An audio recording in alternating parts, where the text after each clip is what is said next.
Okay, this is Central and Compton in Flower Bluff. This is where Bill Hagan, the Marine veteran, was hit by Officer Clark. And Bill Hagan was on his bicycle.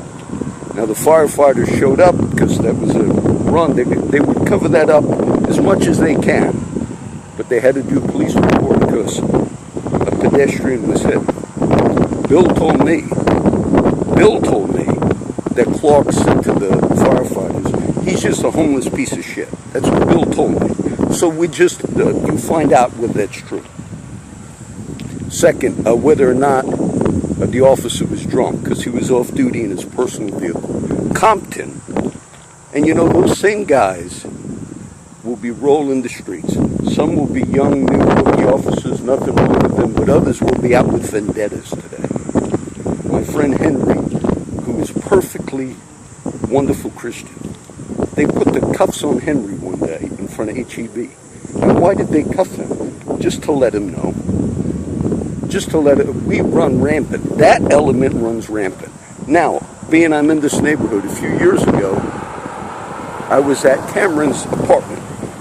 Cameron lived right down the street here. That's SPID.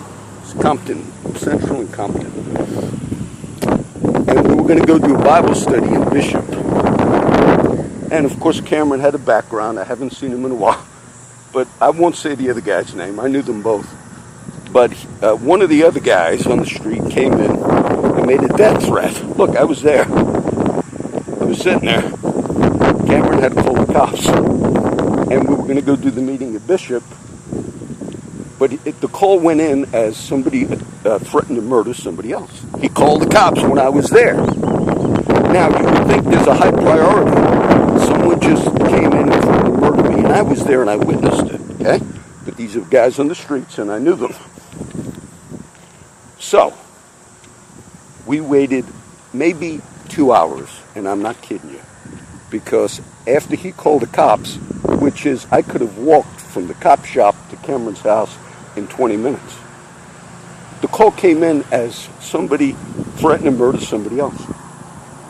It was maybe 2 hours, because Cameron kept telling me, Brother John, maybe we'll just go to Bishop and do a Bible study. 2 cops showed up. I could recognize one of them. He was an older cop. I also heard that cop once make a statement in Stripes, just walking in to get cigarettes, that statement would have been enough to he was talking to the lady. So, when the cops got there, I said, no, this is important, Cameron, we're going to have to wait. The fat cop said, during the discussion, he said, well, I don't use my body because he was fat. So I'm not in shape, but I use my mind to fight crime. I'll never forget that. He might have retired by now.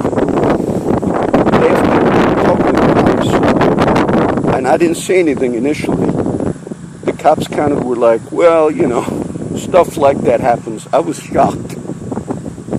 They knew the person that made the death threat on camera. I'll kill you. Then finally I spoke up. I said, look, I was here. And then I quoted what the other guy told Cameron. He broke into the apartment. They said, you know, stuff like that happens. I was shocked. Which community in the USA will you call a police department about an attempted murder or a threat for someone to murder somebody, and it takes them an hour and a half or 2 hours to get there? And then after they leave, they close the case, because these guys are all in the streets. This is Miss Rubio, before you decide to put more money into this apartment. If you had a garbage collector, and every day garbage was all over the streets, every day, and it wasn't picked up, you say, there's something wrong.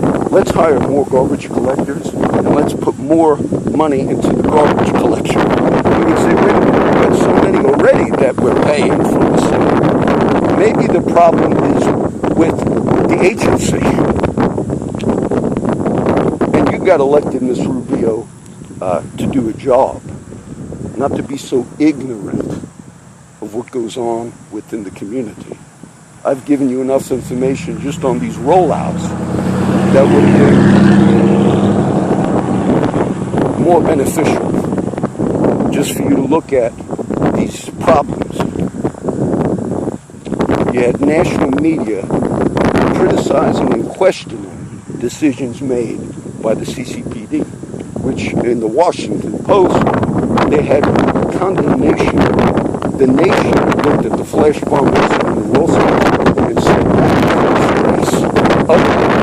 The United States hears that as something to never do. Now, you would think those in leadership would say, maybe there is a little problem.